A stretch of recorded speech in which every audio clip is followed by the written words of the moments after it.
बिस्मिल्लाहिर्रहमानिर्रहीम। अभी इस वक्त आज 7 तारीख है और 7 दिसंबर है और हमारी टीमें इस वक्त खैरपुर नाथन शाह में, तो वहाँ पर जो घर तैयार हुए, पूरी बस्ती तैयार हुई है, उधर गए हैं, वहाँ पर काम चल रहा है। मुतासिरीन सैलाब का बहुत बड़ा मसला है पीने का साफ़ पानी। पीने के साफ़ पानी के लिए वो जो फ़िल्टर आया था एक कि जी वो 3500 रुपये का 4000 रुपये का फ़िल्टर की बोतल है और वो 10,000 लीटर पानी साफ़ निकालता है। तो हमने भी उसका ऑर्डर दिया था बड़े पैमाने पे, कई मिलियन रुपीज़ के हमने ऑर्डर किए थे। उसमें बैंक अल फलाह हमारे साथ ताउन कर रहा है और वो अब तकरीबन पहुंचने वाले हैं। और जो हमारे घर बन रहे हैं वहाँ पर खैरपुर नाथन शाह में, उसमें ईडी रियल एस्टेट के सरबराह आदिल मलिक साहब जो है वो हमारे साथ ताउन कर रहे हैं और वो भी काम चल रहा है। और बाहर मेरे ख्याल में पहली गाड़ी आई, आए चलें देखते हैं कि किस तरीके से सामान उतर रहा ही रहे। यहाँ प्रोफाइल भी अभी जो है वो सारी तैयार हो रही है। डिज़ास्टर में किस तरह काम चल रहा है, देखिए इतनी मोटी मोटी प्रोफाइलें बन रही हैं, किस तरह से सारा काम हो रहा है। आए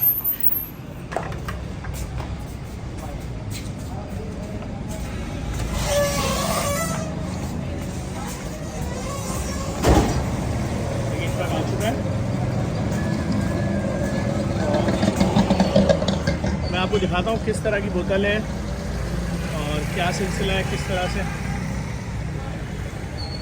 तो ये इसका कार्टन है, बोतल का कार्टन है ये। इसमें बैंक अल फलाह और जेडीसी दोनों का लिखा हुआ है और फ्लड लीव 2022। खोलो खोलें खोलें।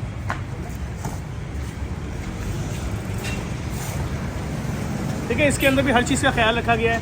बोतल कैसे रखनी है, किस तरह से होगी, इसका फ़िल्टर की लाइफ जो है वो कितनी है, फ़िल्टर कैसे वॉश होगा, ये भी हमारी टीमें उनको सिखाएंगी मुतासिरीन को।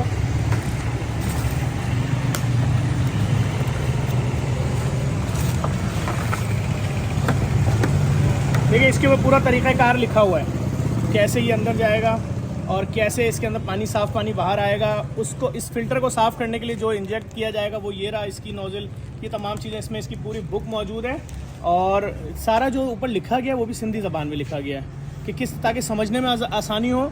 और ये बैंक अल फलाह और जेडीसी फ्लड लीव 2022, ये उसका वो फ़िल्टर है जिसको सही करने का तरीका भी बताया गया है, किस तरह से ये सही होगा। कोई भी पानी, मतलब वो तो ये तक कह रहे हैं कि अगर पानी के अंदर फुजला जानवर का, इंसानों का फुजला, कोई मसला नहीं, आप वो भी इसके अंदर डाल देंगे। और जो एक बनाने वाले हैं कंपनी जिनकी ये प्रोडक्ट है, और उन्होंने पूरी वीडियो भी बनवाई थी। और उसके बाद यहाँ से ये पानी जो है ये निकलेगा और ये इम्पोर्टेड है, इनका जर्मनी का है, किसी मुल्क का उन्होंने बताया था, उस मुल्क का है ये। और फिर उसके बाद जब इसकी 10,000 लीटर इसकी वो पूरी हो जाएगी तो उसके बाद फिर इसको क्या करना है, और वो सारी चीज़ें उन्होंने इसकी बताई हुई हैं, उसको रखें। और हमारी सिर्फ कोशिश ये है कि मुतासिरीन सैलाब के लिए जिस हद तक मुमकिन हो काम किया जाए। बेटा सीधा करके रखो, उसका निशान बना हुआ है, सारे सीधे करके रखो, एरो का निशान बना हुआ है ना। तो अभी तकरीबन 500 के करीब यहाँ पहुँचे और भी जिस तरह से आते रहेंगे हम ये चीज़ें पहुँचाते रहेंगे। जो गर्म कपड़े कल एक्सपोर्ट प्रोसेसिंग जोन से अब्बास साहब ने दिए थे और तकरीबन 1,40,000 kg थे, वो भी जो है तरतीब बनाई जा रही है किस तरह से वहाँ जाएंगे। उसमें पाक आर्मी को भी दिया जाएगा और पाक आर्मी चूँकि बहुत ज़्यादा फ़ाल है तो उनके ज़रिए वहाँ पहुँचेंगे। तमाम चीज़ें सिस्टम में लाई जा रही हैं, दुनिया के किसी भी मुल्क में आगे बढ़ें। और ये मकान बनाने के लिए जेडीसी को कॉस्ट एवरेज 45 से 50,000 रुपये आ रही है एक नया घर बना के देने में। तो ये कोई बड़ी कॉस्ट नहीं है, 45 to 50,000 रुपीज़। अगर डॉलर में जाएंगे शायद आपके 150-200 डॉलर, लेकिन इससे किसी का घर बन जाएगा, पूरा एक घर बन जाएगा। और एक बार फिर गुजारिश करूँगा इन वीडियोस को जहाँ भी देखें शेयर करें, लाइक करें। अगर ट्विटर पे देख रहे हैं तो रीट्वीट ज़रूर करें कि लोगों के इल्म आए किस तरह से इंसानियत की खिदमत का सफ़र जेडीसी कर रहे हैं।